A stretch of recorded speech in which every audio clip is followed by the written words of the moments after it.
네, 금요일에는 저희가 ETF 시장도 한번 다녀오죠. 오늘 또 새로운 분이 나오셨네요. 한국투자신탁운용의 김찬영 본부장 모셨습니다. 인사 나눌게요. 어서 오십시오. 네, 반갑습니다. 네. 먼저 이번 주에 ETF 시장 수급이랑 좀 점검을 좀 해볼까요? 어땠습니까?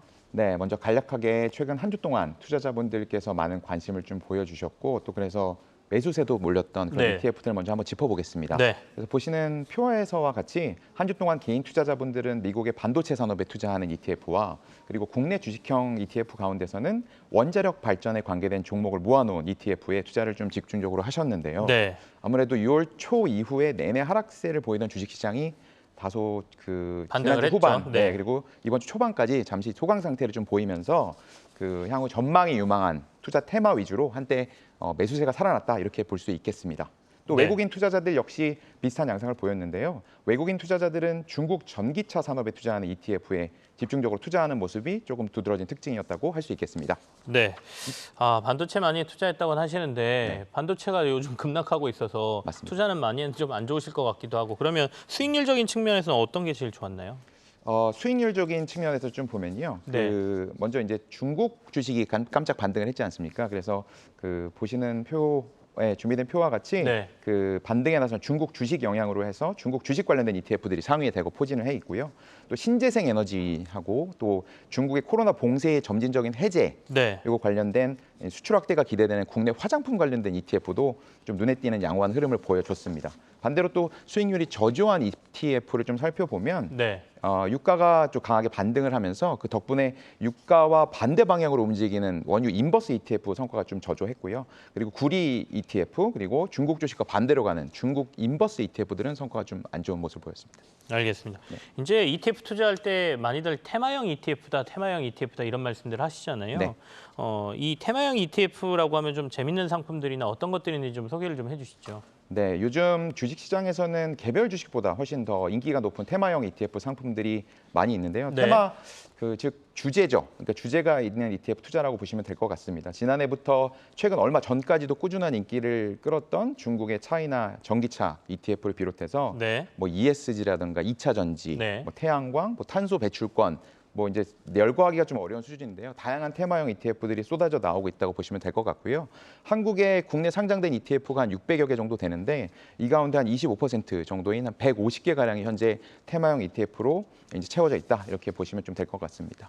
요즘 테마형 ETF 중에 가장 시세가 좋은 거는 어느 쪽입니까?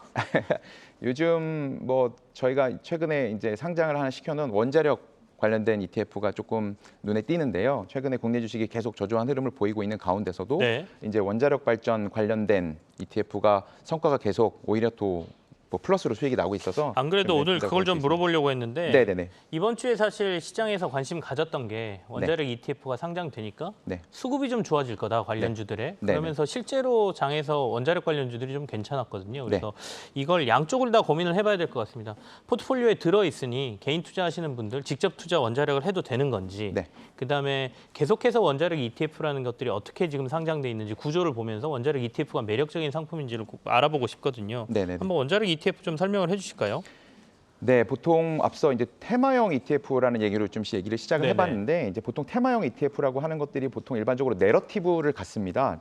말이 좀 어렵지만 보통 예. 이제 뭐 스토리가 있다 이런 스토리, 건가요? 미래의 자동차 산업에 투자한다든지 이렇게 향후에 이제 미래에 일어날 일련의 상황들의 스토리에 힘을 갖는 게 특징인데 이번에 원자력 관련된 ETF도 이번 주부터 이제 소개가 됐었는데 네. 원자력에 관련된 스토리를 좀 말씀드리면 원래 기존의 원자력 발전하면 굉장히 조금 방사능 유출이라던가 좀 부정적인 인식들, 위험하다는 인식들 이런 거 갖고 계셨는데 최근에 우리나라뿐만 아니라 글로벌 전체적으로도 이런 부정적인 이미지가 긍정적으로 좀 많이 바뀌고 있습니다. 네. 그래서 뭐 예를 들면 지금 뭐 친환경, 신재생 에너지를 통한 이 전력 생산 이런 것들이 좀 화두 아니겠습니까? 그래서 보통 이제 석탄으로 전기를 생산할 때 발생하는 이산화탄소에 비해서 한 70분의 1 정도밖에 원자력 발전에서는 이산화탄소 발생이 안 하고 있기 때문에 네. 친환경 전력 생산의 에너지원으로 또 부각을 받고 있고요.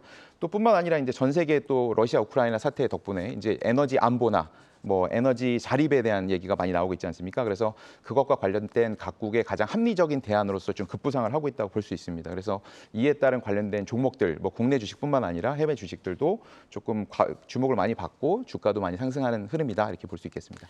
제가 들어보니까 원자력 ETF가 있는 게 우리나라가 유일하다고요? 네. 이번에 올린 게? 네, 맞습니다. 사실 원자력 관련된 그 기업들을 딱 잡아내기가 쉽지 않기 때문에 네. 원자력 ETF가 실제로 전 세계에서도 지금 유례가 없고요. 뭐 우라늄으로 보통 이제 원자력 발전을 하게 되는데 네. 우라늄 관련된 ETF들은 이제 미국에 상장돼서 거래되는 것들이 좀 있습니다.